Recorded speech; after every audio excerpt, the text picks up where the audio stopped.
नमस्कार, जय जवान जय किसान न्यूज़ 24 में आपका स्वागत है। आइए नजर डालते हैं आज की खास खबर पर।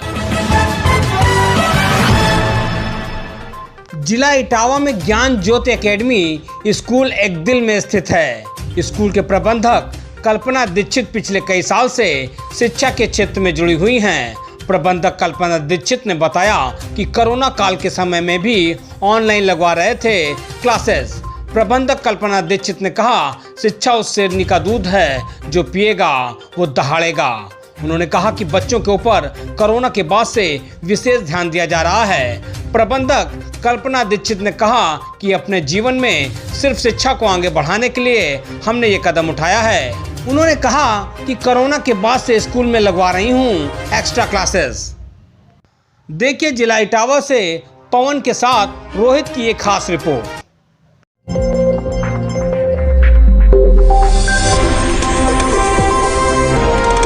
नमस्कार, आप देख रहे हैं जय जवान जय किसान न्यूज़ 24। मैं पवन कुमार आज हूँ जनपद इटावा में। इटावा में जिस जगह बैठा हूँ, इटावा के बहुत नजदीकी कस्बा है एक दिल, और मेरे साथ बात करने के लिए उपस्थित है कल्पना दीक्षित जी, जो कि प्रधानाचार्य हैं ज्ञान ज्योति एकेडमी स्कूल की, जो कि अपना विद्यालय चलाती है, शिक्षक हैं, प्रधानाचार्य भी हैं। उनसे जानने का प्रयास करूँगा क्या क्या चैलेंजेस फेस किए उन्होंने विगत सन 2020 और 21, क्योंकि कोरोना का समय था, लॉकडाउन का समय था, ये सेशन विधिवत चला है 22 का, तो इसमें क्या क्या चैलेंजेस है, बहुत सारी बातें करेंगे, जानने का प्रयास करेंगे। सबसे पहले मैम आपका स्वागत है हमारे चैनल में। मैम ये 2022 का जो विधिवत सेशन चला, सबसे पहले तो मैं इसके लिए आपको बधाई दूंगा, नया साल भी आने वाला है। मैम 2 साल शिक्षा व्यवस्था पूरी तरीके से चौपट हो गई थी, बच्चों की व्यवस्था अगर सही पूछी जाए तो बिल्कुल खराब हो गई थी, बिटवीन विद्यालय बर्बाद हो गए थे। क्या चैलेंजेस फेस किए? बहुत सारे चैलेंजेस थे। जब कोरोना स्टार्ट हुआ और सरकार ने एकदम से बंदी कर दी, उस समय जो एग्ज़ाम का समय था और जो हमारे पास सबसे ज़्यादा चैलेंज वाला समय था वो था फीस को कलेक्ट करना, और वो हम लोगों की सारी फीस चली गई और कोई भी जो है ना डिपोजिशन नहीं हो पाया। इस तरह से हम लोग जो है ना एक तरह से पैसे के लिए बहुत ज़्यादा परेशान रहे और बच्चे भी चले गए। जब जिन पेरेंट्स से फीस मांगते थे तो बच्चे लेफ्ट ही हो गए, सारे के सारे चले गए, और जिन पर अधिक फीस थी वो तो बिल्कुल लौट कर ही नहीं आई। ये सबसे बड़ा चैलेंज रहा स्कूल के लिए। फाइनेंशियल नुकसान भी हुआ, बच्चों के फ्यूचर से भी खिलवाड़ हुआ। मैम आपने देखा हुआ जब 2022 का सेशन आया तो जो छोटी क्लास के बच्चे थे, 3 साल के थे, वो 5 के हो गए, 5 के थे वो 7 के हो गए, तो एडमिशन टाइम भी प्रॉब्लम आई होगी। फिर उनको मेंटल लेवल सही करने में कितना प्रयास टीचर्स को करना पड़ा, क्या एक्स्ट्रा करना? जब नई क्लासेज में बच्चे आए तो 2 समस्याएं सबसे ज़्यादा थी। एक तो बच्चों का जो लेवल था वो बहुत ही डल था, उनको कुछ भी नहीं आ रहा था, लेकिन गार्जियन की यह कहना था कि उनको क्लास ऊंची करके दी जाए। वो अपनी क्लास के बारे में सोच रहे थे और मैं सोच रही थी कि बच्चों का लेवल क्या है। बड़ी ही मुश्किल से हम लोगों ने उनको समझाया।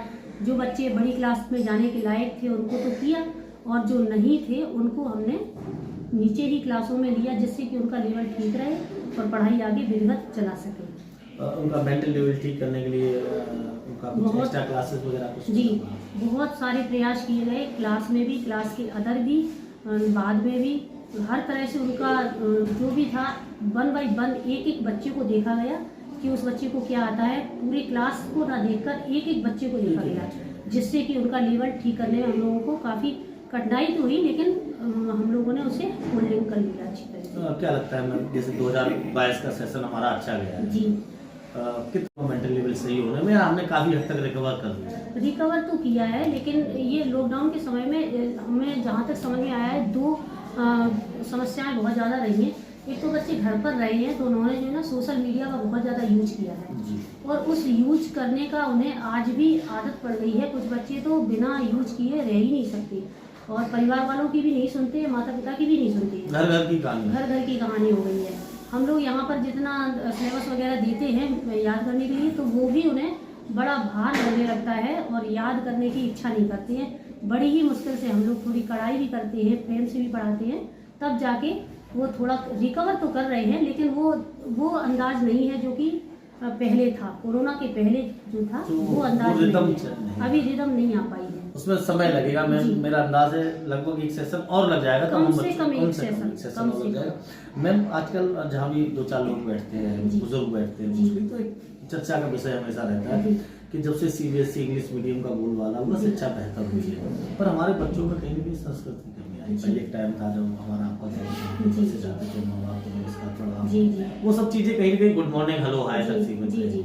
तो हमारा ज्ञान ज्योति अकेडमी ऐसा क्या करने वाला है जो हमारी शिक्षा के साथ साथ बच्चों को संस्कार भी मिले? जी, मैं जहाँ तक अपने विद्यालय के बारे में बात करूँगी तो मैं अपने विद्यालय में सबसे पहले संस्कारों को ही महत्व देती हूँ। बच्चों को घर के स्तर पर भी और स्कूल के स्तर पर भी किस हिसाब से बच्चों को घर से आना है, क्या बोलना है, उनको संस्कारवान पहले बनाना है। हमको शिक्षा चाहे थोड़ी लेट हो जाए, थोड़ी कम हो जाए, तो हमारी कोशिश ये रहती है और उस हिसाब से हमारे बच्चे अच्छे भी हैं। गार्जियंस का भी अच्छा सपोर्ट मिल रहा है। गार्जियन भी बोलते हैं कि आपके यहाँ जाकर बच्चा हमारा सुशिक्षित भी हुआ है, संस्कारवान भी हुआ है। तो ये सब चीज़ें हमको थोड़ा प्रसन्न करती हैं, अच्छा लगता है कि बच्चे हमारा सपोर्ट भी कर रहे हैं, गार्जियन भी कर रहे हैं। मैम, आने वाला पर्व है नववर्ष का, जी, क्या आपने पेरेंट्स क्षेत्रवासियों को ज्ञान ज्योति अकेडमी की तरफ से शुभकामनाएं देना चाहिए, जी, संदेश देना चाहेंगे या सजेशन देना चाहिए? जी, दोनों ही शुभकामनाएं बहुत बहुत हैं। अगला वर्ष सभी के लिए मंगलमय हो, समृद्धिशाली हो, ये मैं कहूँगी। और मैं एक सजेशन भी देना चाहती हूँ कि घर पर बच्चों को थोड़ा सा ध्यान जरूर देना चाहिए। और जो गार्जियन, अभी सारे नहीं हैं लेकिन कुछ गार्जियन ऐसे हैं जो कि ध्यान नहीं देते हैं, तो उनको सुबह और शाम कम से कम 2-2 घंटे पढ़ाई के लिए प्रेरित जरूर करें और एजुकेशन पर ज़्यादा गौर करें, क्योंकि ये समय हम लोगों के लिए बहुत कठिन था और धीरे धीरे हम लोग इससे उभर रहे हैं। तो कोशिश ये होनी चाहिए कि जो पहली रिदम थी हमारी पढ़ाई की, बच्चों की, और जो ध्यान देने की, वो दोबारा से जागृत हो सके। बहुत बहुत धन्यवाद मैम। तो आप देख रहे थे मेरे साथ बात करने में उपस्थित थी कल्पना दीक्षित जी, जिन्होंने बहुत बारीकी से शिक्षा क्षेत्र के बारे में बताया।